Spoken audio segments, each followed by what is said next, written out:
गोवा की हरी भरी वादियों में बसी है नाथ विला, एक पुरानी लेकिन शानदार हवेली जिसके बारे में लोग फुसफुसाते हैं कि यहां भूत रहता है। कहानी शुरू होती है जब आदित्य शर्मा, उनकी पत्नी अंजलि और उनका नटखट बेटा बैंकू इस हवेली में रहने आते हैं। गांव वाले चेतावनी देते हैं, वहां कैलाश नाथ का भूत है जो हर किसी को डराकर भगा देता है। लेकिन 7 साल का बैंकू, जिसके लिए भूत सिर्फ मजाक है, हंसते हुए कहता है, मैं तो भूत से भी दोस्ती कर लूंगा। पहली ही रात हवेली में अजीबो गरीब हरकतें शुरू हो जाती हैं। बर्तन खटकते हैं, सीढ़ियां चरमराती हैं और बैंकू की गेंद अपने आप उछलने लगती है।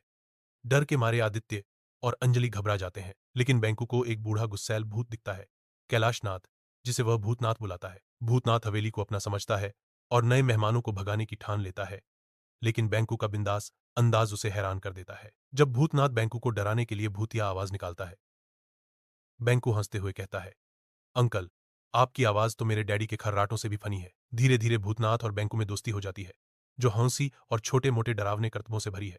बैंकू को जल्द पता चलता है कि भूतनाथ कोई खतरनाक भूत नहीं है। असल में कैलाश नाथ अपनी जिंदगी में एक प्यार करने वाले पिता थे।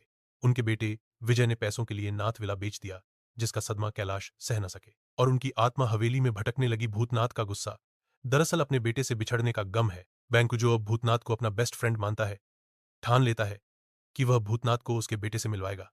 वह कहता है, भूतनाथ अंकल, मैं आपको मुक्ति दिलाऊंगा, पक्का। बैंकू अपनी माँ पापा को भूतनाथ के बारे में बताता है, लेकिन वे इसे बच्चे की कल्पना समझते हैं।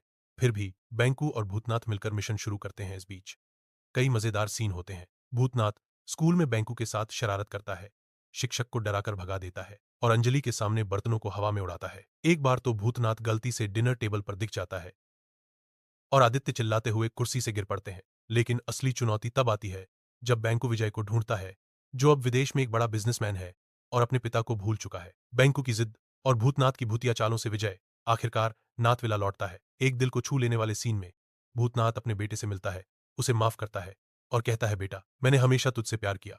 विजय की आंखों में आंसू और पश्चाताप होता है।